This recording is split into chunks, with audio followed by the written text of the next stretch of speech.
한국형 GPS 유도 폭탄 KGGB입니다. 폭탄을 샀는데 내비게이션이 딸려오네? 사거리에 100km 이거 날개가 있기 때문이죠. 그렇죠. 소리 없이 강한 녀석.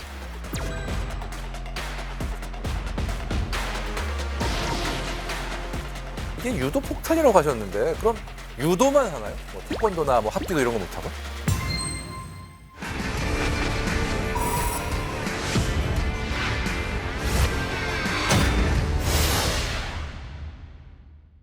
전 세계 방산 시장의 새로운 강자로 떠오른 K 방산. 세계가 주목하는 자랑스러운 K 웨폰을 파헤치는 시간. 리얼 웨폰 K. 오늘의 주제 힌트를 보여드리겠습니다. 띠리리리리리 아직 없다. 이랬던 애가 파이는 말이죠. 3.14 159 26 53 98. 이렇게 환골탈태했습니다. 바보에서 눈 깜짝할 새 천재로 변신하는 환골탈태의 주인공. 바로 한국형 GPS 유도 폭탄 KGGB입니다. 그럼 바로 시작하겠습니다. 여러분의 구독과 좋아요, 알림 설정은 프로그램의 큰 힘이 됩니다. 자, KGGB를 알아보기 전에 이게 유도 폭탄이라고 하셨는데 그럼 유도만 하나요? 뭐 태권도나 뭐 합기도 이런 거 못하고? 검도도 합니다. 아, 그렇습니까? 예, 대단하군요. 자, 하여간에 이 유도 폭탄, 스마트 폭탄, 이게 도대체 어떻게 탄생했는지 그 배경을 좀 알아보겠습니다. 네. 스마트 폭탄의 역사는 무려 2차 세계대전으로 거슬러 올라갑니다. 거의 뭐 90년 전 가까이까지 가죠. 독일에서 1938년부터 개발된 프리츠 X가 있는데요. 프리츠 X? 이게 예. 뭔가요? 이 프리츠 X는 길이 3.3m, 무게 1.57톤급의 유도 폭탄입니다. 이 폭탄에 1.35m의 날개와 조절판 꼬리, 유도 장치와 전광 신호기 등을 추가로 부착한 그런 물건인데요. 폭격기에서 딱 떨구죠. 그럼 폭격기에 탑승한 승무원이 전광 신호기에서 깜빡깜빡하는 불빛이죠. 이걸 보면서 폭탄이 어디 있는지 위치를 확인하면서 무선 조종으로 낙하 궤도를 수정해서 목표물에 명중시키는 그런 무선 조종 폭탄입니다. 세계 최초로 실전에 투입된 유도 폭탄이기도 하죠. 실제로 독일군은 1943년 9월 9일에 연합군에 항복하기 위해서 몰타 섬으로 향하던 이탈리아의 비토리오 베네토급 전함 로마를 이 프리츠 X로 격침시켰습니다. 와우. 이 스마트 폭탄이 실전에서 그 가치를 본격적으로 입증한 것은 베트남전입니다. 예. 대표님 우리 롤링 썬더라고 들어보셨죠, 그죠? 예. 베트남전 아주 유명한 항공 작전 중 하나죠. 뭐 롤링 썬더 라인베커 있는데 사실 롤링 썬더에서 중요한 건 이 스마트 폭탄인데요. 1965년 4월 3일 미군이 작전명 롤링 썬더를 개시를 합니다. 이 4주 기간으로 예정된 이 롤링 썬더의 목표는 병참선이죠. 북베트남으로 이어진 그 긴 병참선을 모두 끊어버리는 것인데요. 실제로 이 일반 목적 폭탄으로 4주간 폭격을 하는데 26곳의 다리를 파괴했는데 가장 중요한 타노야 철교, 타노야 다리는 약간 화약만 걸릴 뿐 멀쩡했습니다. 이게 문제가 되죠. 그래서 중요한 거는 이 4주간 폭격을 계획을 했는데 미국의 항공기들이 약 1000여 대가 손실이 되는 이런 상황이. 이게 1000여 대면은 몇 나라 공군이 소멸된 거예요? 그렇죠. 이거 다리 하나 잡으려고? 이거 야. 항공기를 갈아서 든 겁니다. 문제가 커졌죠. 그래서 이후에 이런 문제점을 가지고 1972년 미국에서 새롭게 레이저 유도 폭탄을 사용합니다. 아까 프린츠 X는 주간 가시 그렇죠. 눈으로 했지만 이제 레이저로 유도를 하는 폭탄이 된 거죠. 이게 스마트 폭탄의 시조가 됩니다. 물론 프린츠 X가 시도였지만 이제 스마트란 말 아까 띠리리리 말고 그렇죠. 스마트 브레인이 들어가는 게 이제 레이저가 들어가기 시작한 거죠. 이 레이저 유도 폭탄의 공격으로 4년 동안 1000대 항공기가 손실을 했지만 바로 타노야 철거를 몇 발로 무너뜨립니다. 이때 사용한 레이저 폭탄이 두 가지가 있는데 하나는 900km 그 페이브웨이라고 유명한 폭탄이죠. 다른 하나는 월아이의 탄두 중량을 900km까지 늘린 월아이2가 되겠습니다. 예. 그런데 이 레이저 유도 폭탄이라는 게 명중률은 정말 높아요. 목표의 2, 3m 이내 명중하니까 이 폭탄의 살상 반경 생각하면 뭐 엄청나게 정확한 거죠. 하지만 표적의 레이저를 계속 비춰줘야 하기 때문에 이 시각 정보에 의존해야 되고 또 악천후 상황에서는 사용이 불가능하다. 뭐 이런 여러 가지 단점이 있었습니다. 그렇죠. 그렇죠. 프린츠 S 보시면 발광하는 거 가지고 조절했잖아요. 그렇죠. 이제 레이저로 바뀐 거죠. 근데 네. 두 개 다 가시거리 내에 있어야 되니까 누가 그렇죠. 보여야 되니까 그게 문제가 되는 거죠. 그 때문에 미국은 1991년 걸프 전쟁 이후에 시간이나 뭐 날씨라든가 기타 여러 가지 제약에 상관없이 정확한 위치 정보만으로도 정밀 타격이 가능한 그런 스마트 폭탄을 개발하게 되는데 이것이 바로 GPS 유도식 폭탄입니다. 네. GPS를 이용한 정밀 유도 무기가 여러 종류가 있지만 가장 널리 알려진 것은 1996년부터 미국의 보잉사에 의해 생산된 제이뎀 폭탄입니다. 제이담이죠. 예. 이게 시간 날씨에 상관없이 유도가 된 것도 이슈지만 이게 걸프전이 끝나면서 큰 화두, 미 공군 말고도 전 세계적으로 화두가 된 게 뭐냐면 재래식 폭탄은 필요가 없다. 예, 그렇죠. 아까 파이를 외우던 스마트한 폭탄만 필요하다. 이러면서 이 일반 폭탄을 쓰지 않는 이런 현상들이 생깁니다. 기피합니다. 사실 저도 예전에 F5를 탔었는데 일반 목적 폭탄 4발로 하는 게 거의 다였거든요. 그렇죠. 그리고 중요한 건 조종사의 능력으로 매뉴얼 사격을 해야 돼요. 게다가 또 그 과정에서 적의 근접 방공망에 다 노출되니까요. 그렇죠. 엄청 그래서 위험하죠. 전술을 뭐 고고도를 하냐 할 일이 되게 많아요. 근데 그런 게 필요 없게 된 게 스마트 폭탄의 등장이죠. 제이담. 그렇죠. 예. 우리 공군에서도 이 제이뎀을 운용을 하고 있잖아요. 우리 공군은 무유도탄의 재고 처리에 앞서 우리만의 고민이 있었습니다. 그것이 바로 오늘의 주인공인 한국형 GPS 유도 폭탄 KGGB의 탄생 배경이기도 합니다. KGGB는 기존 재래식 폭탄에 유도 장치와 날개를 달아서 글라이더처럼 활강시켜서 멀리 있는 적을 공격하는 유도 폭탄입니다. 국방과학연구소와 LIG 넥스원이 2007년 11월 체계 개발에 착수해서 국내 독자 기술로 5년 2개월 만에 개발에 성공했죠. 대한민국 공군이 다수 보유하고 있는 500파운드 일반 목적용 폭탄을 아주 저렴한 비용으로 유도 무기로 개조하기 위해서 개발했는데 한마디로 말해서 적은 비용으로 공대지 정밀 타격 능력 수준을 아주 획기적으로 강화시킬 수 있는 무기다 이렇게 볼 수 있습니다. KGGB는 이 공군의 요청에 의해 개발이 시작됐는데 수도권을 노리는 북한의 장사정포가 배치된 갱도진지의 입구를 폭격하기 위한 것이다 이렇게 얘기하고 있습니다. 이게 갱도진지가 나와서 얘기인데 북한의 장사정포의 갱도진지 이거 큰 문제였어요. 원래 우리 군의 기본 전략은 북한의 장사정포 갱도를 K9 자주포, MLRS, 그리고 F-15K, F-16으로 투하는 제이담으로 이거를 무력화하려고 했거든요. 예. 그런데 우리가 제이뎀을 대량 도입하니까 북한이 원래 산의 남사면에 만들어놨던 갱도진지를 산을 뚫어가지고 반대편 북사면으로 옮겨버렸습니다. 즉 산을 이제 방어물로 사용하겠다 이런 거죠. 그렇죠. 이 북한이 가지고 있는 포들 중에서 특히 240mm 방사포 같은 경우는 고각 발사가 가능하기 때문에 동굴을 들락날락하면서 쏴도 이 포탄이 산을 넘어서 남쪽을 공격할 수 있으니까 입구는 북쪽에 있어도 우리를 공격할 수 있는 거죠. 이렇게 북한의 갱도진지가 북사면에 배치됨에 따라서 우리 군의 고민은 더 커졌습니다. 그런데 이 장사정포를 파괴할 무기가 우리 군에 없었느냐? 그거는 아니죠. 육군의 현무2 탄도미사일, 현무3 뭐 순항미사일 여러 가지 고위력 탄도미사일들이 있지만 중요한 거는 북한의 장사정포가 가격이 싸죠. 그렇죠. 이 소 잡는데 닭 잡는데 소 잡는 칼을 쓸 수는 없으니까 그렇죠. 수지 타산이 안 맞는데 문제가 뭐, 있죠. 수량의 문제도 있고요. 그렇죠. 아무래도. 예. 그리고 또 하나는 아까 홍편님께서 얘기를 해주셨는데 북사면에 다시 진지를 만들어서 쏘기 시작하니 다른 JDPI, 다른 타격 포인트가 필요한 거죠. 그런데 중요한 것은 가성비, 이 제이담도 여기에 맞는 가성비 제이담이 유일했는데 우리가 쓸 수 있는 항공기 F-15K 그리고 그때 당시에는 미국의 F-16만이 이 제이담 장착이 가능했어요. 아 그때 KF-16이 아직 그 제이뎀 인티그레이션이 안 됐던. 예. KF-16이 인티그레이션 안 된 게 정확한 말씀입니다. 특히 이제 제이담은 사거리가 한 28km 정도 되기 때문에 산 너머에 있는 북사면에 있는 표적까지 타격하기 위해서는 방공망에 근접을 해야 되죠. 그럼 그렇죠. 조종사들에게 상당히 위협을 가하게 되겠죠. 그래서 이 미군 조종사들이 오프 더 레코드인데 온이네요. 온 더 레코드 제이담 공격을 상당히 꺼려했답니다. 왜냐면 이 역할 대화력전 자체가 지상군의 과업이에요. 그렇죠, 공군한테 요청을 했기 때문에 우리가 이걸 해야 되나 이런 피해를 이런 얘기가 있죠. 우리나라에서 생기는 전쟁인데 외국군이 보기엔 그럴 수가 있는 거죠.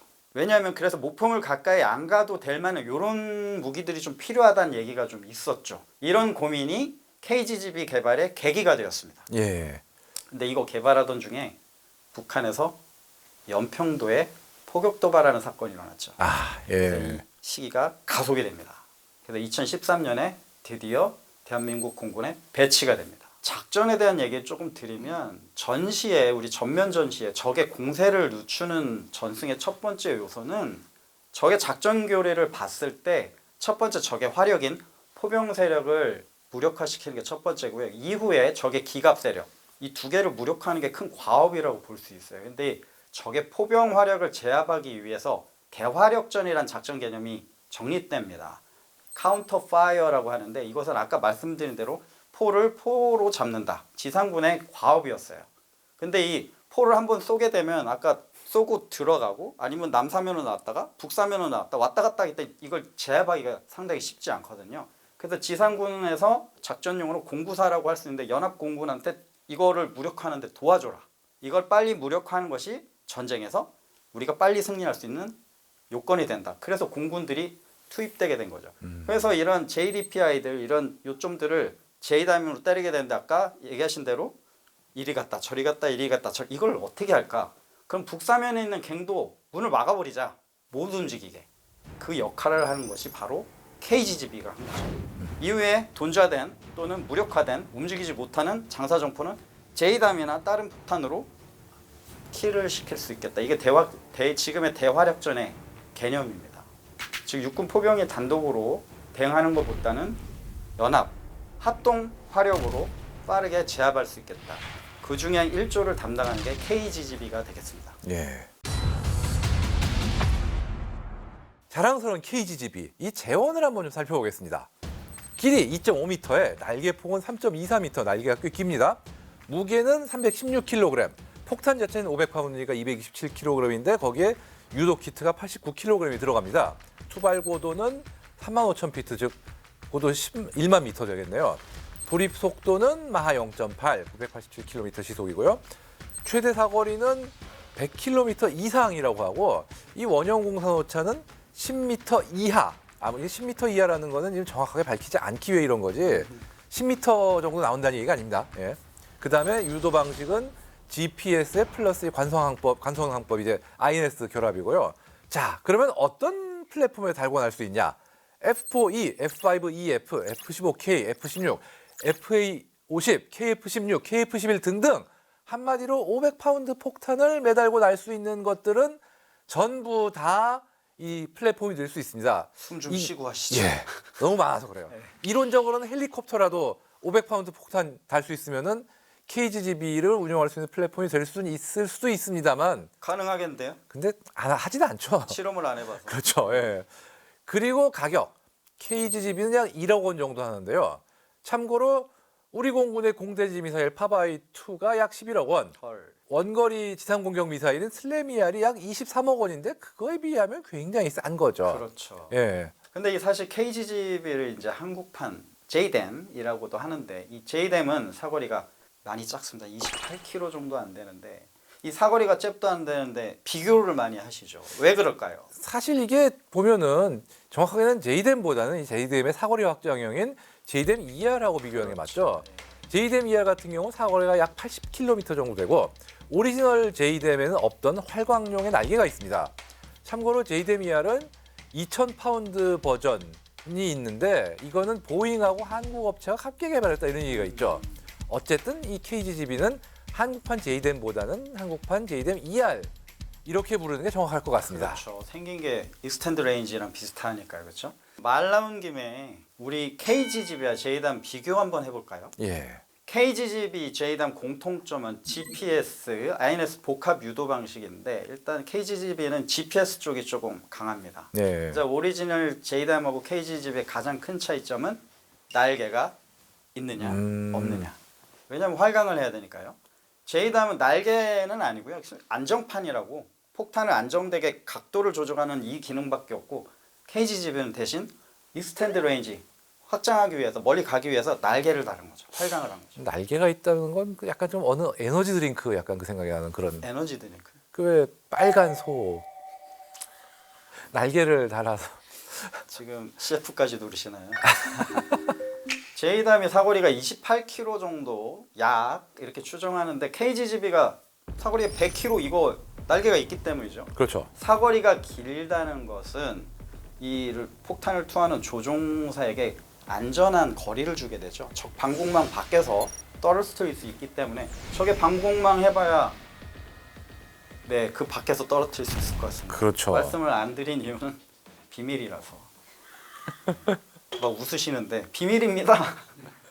조종사 생존율을 높일 수 있다는 거죠. 그렇죠. 제2단 미국의 F-16 조종사들이 처음에 떨어뜨리고 싶지 않다고 얘기한 게 생존율. 근데 KGGB 먼 거리네. 오케이 우리도 줘. KGGB입니다. 이거. 예. 자, 그리고 조종사의 생존성뿐 아니라 폭탄 자체의 생존성도 꽤 높습니다. 이 100km면 사거리가 거의 뭐 공대지 순항 미사일에 근접하는 그런 수준이 돼가고 있는데 사실 뭐 지금 공군에서 얼마 전까지 용했던 파바이 이것도 뭐 100km 정도니까요. 이 100km 근데 이 순항 미사일은 날아가려고 하면 엔진이 있어야 되고 엔진에서 열이 발생하면 레이더나 열 추적 미사일에서 발각이 되죠. 실제로 순항 미사일이 뭐 당장 우크라이나에서도 많이 요격이 되고 있는 상황이니까요. 근데 KGGB는 자체 동력이 없기 때문에 열도 안 나고 소음도 없어서 적에게 발각될 확률도 낮고 요격 확률도 낮아지고 그런 장점도 있습니다. 아 그러네요. 즉 뭐 스텔스는 아니지만 어쨌든 스텔스에 어느 정도는 근접하는 어떤 그런 생존성을 기대할 수 있다 이렇게 볼 수 있고 실제로 지금 우크라이나에서도 러시아군이 투하하는 유도 폭탄들은 우크라이나 측에서 요격을 거의 못 하고 있죠 실제로. 제2다면 항공기와 신호를 주고받으면서 표적의 정보를 갱신하거나 GPS 신호를 업데이트 받아가기 때문에 반드시 항공기 자체에 GPS 장비와 제2단 운용 소프트웨어가 추가돼야 됩니다. 그 당시에 KF-16은 제2담을 달 수가 없었던 거죠. 미국만 달 수밖에 없었던 거죠. KF-16 경우에 제2담을 장착할 때 원 제작사의 비용을 줘야 됩니다. 인티라고 하죠. 그렇죠. 인터페이스 서로 넉스버스하고 이런 걸 해야 되기 때문에 약 200억 정도가 요구를 했다는 그런 얘기가 좀 있습니다. 뭐 결국 냈죠 결국은. 예, 지금은 다 사용을 하니까요. 예. 왜냐하면 위협을 무력하기 위해서는 업그레이드 해야 되기 때문에. 참고로 그렇죠. 이제 타우러스 장거리 공대지 유도탄을 우리가 갖고 있는 F-15K에 장착을 할 때 미국으로부터 이것도 승인을 받아야 했습니다. 왜냐하면 미국 전투기이기 때문에. 그렇죠. 보잉에다가 약 800억 가량의 비용을 지불했다는 그런 사례가 있었습니다. 근데 반면 이제 KGGB는 조종사가 휴대하는 태블릿 PC 조그만한 게 있습니다. 요거 하나 단말기만 있으면 운영이 가능하거든요. 그리고 이게 터치 스크린으로 그 당시에는 센세이션했습니다. 스마트폰 거의 1세대, 2세대밖에 안 나왔을 때인데 그렇죠. 예. 터치 스크린 방식으로 그리고 블루투스로 연결. 그러니까 아이디어를 짠 거죠. 어떻게 하면 값싸게 있었던 거를 스피논 시킬까? 아이디어의 집약체를 이 KGGB라고 볼 수도 있죠. 그래서 별도의 항공기 소프트웨어를 추가하거나 그런 뭐 돈을 받거나 주거나 그럴 필요가 없습니다. 예. 외국의 입장에서도 좋을 것 같아요. 다른 인티그레이션 이런 게 없다고 하면. 그렇죠. 이 터치 스크린 디스플레이는 아시죠? 옛날에 자동차 내비게이션 없으면 우리가 어디도 못 갔잖아요. 그렇죠. 자동차 내비게이션처럼 전투기의 현재 위치가 표시가 되고 어디까지 갈 수 있다는 레인지도 나옵니다. 그리고 표적의 위치, 비행 경로, KGGB, 옵티멈 투하 시점까지 다 보여줘요. 저 지금 보니까 좀 구형 전투기를 갖고 있는 나라들에서 필요할 때 태블릿을 네. 그 사실 러시아도 그렇고 우크라이나도 그렇고 구형 전투기에 GPS를 따로 사가지고 그렇죠. 쓰는 경우가 있는데 그런 역할을 할 수 있겠네요. 그렇죠. 이거 다시 비교를 하자면 제가 훈련 받을 때 적어도 팝업을 해서 고도 얼마에서 계산을 해서 각도 얼마 나오게 지형지를 보면서 쏠 때도 재원을 맞추고 쐈어야 되는데 그렇죠. 필요 없는 거예요. 왜냐하면 그냥 위협만 나는 위협 밖에서 쏘는 지점만 쏘고 위협만 확인하면 되는 거예요. 아주 좋은 스마트한 그러네요. 밤이었죠. 덕분에 뭐 아까도 말씀드렸지만 최신형 디스플레이 장비가 없는 F4, F5 전투기도 부수적으로 유용한 GPS 기반 항법 장치를 덤으로 얻은 셈이네요. 이거 그렇죠. 뭐 폭탄을 샀는데 내비게이션이 딸려오네? 이거 뭐 되게 좋네? 막 약간 그런 느낌. 항공기가 업그레이드된 느낌. 그렇죠. 네. 그 지금 항공기 개조가 필요 없다. 이게 굉장히 어마어마한 장점인데 사실 전 세계적으로 전투기를 개발하는 나라 별로 없잖아요. 그렇죠. 뭐 F5, F4 같은 구식 전투기도 개조 없이 장거리 초정밀 타격용 전폭기가 된다 이런 셈이니까 그렇죠. 해외 도입 전투기를 운용하는 국가들에게 이 KGGB가 굉장히 관심 가는 무기체계가 될 것 같은데 제가 또 이게 눈여겨본 게 사실 전투기도 전투기지만 아예 전투기도 아니고 뭐 필라투스 PC9 같은 네. 터보프롭 공격기를 흔히 얘기하는 코인 임무로 쓰는 나라들 네. 이런 나라들도 그런 것들도 500파운드 폭탄은 달잖아요 그럴 최소한. 수 있죠. 예. 그런 나라들이 어떻게 보면 이 대게릴라전 이런 작전용으로 눈여겨볼 수 있지 않을까? 왜냐하면 그 값싼 터보프롭 공격기 이런 것들도 졸지에 GPS 유도폭탄, 스마트폭탄 운용기체가 돼버리니까요. 이거 갑자기 홈쇼핑 생각나. 이거 빨리 사셔야 될 것 같아요. 그렇죠. 지금 사시면은 12개월 무이자 예, 이런 거. 매진되시기 전에 이거 필라투스 깜짝 놀랐을 때 필라투스를 어떻게 얘기를 하셔가지고. 그런데 KGGB가 이것만 있는 게 아닙니다. 항공 일회로 개조하는 방안도 연구하고 있습니다. 기뢰요. 무서운 어떤 무기로 개발하겠다 이런 거죠. 아, 사우디아라비아에 158을 첫 번째로 수출을 했습니다. 태국에 20발. 폴란드가 KGGB 도입을 검토 중이라고 하죠. 그때 사거리가 3배. 근데 가격이 절반. 수출되고 있잖아요. 그렇죠. 새로운 세일즈 포인트가 되고 있죠. 그냥 떨어지는 폭탄은 무조건 세이프 세퍼레이션이 됩니다. 근데 이게 아니라 유도가 되니까 놀랬던 거예요. 아, 저 같으면 저런 거 계산 못 할 것 같은데 저보다 낫네요, 폭탄이. 파이 3.14 정도는 되면 합니다.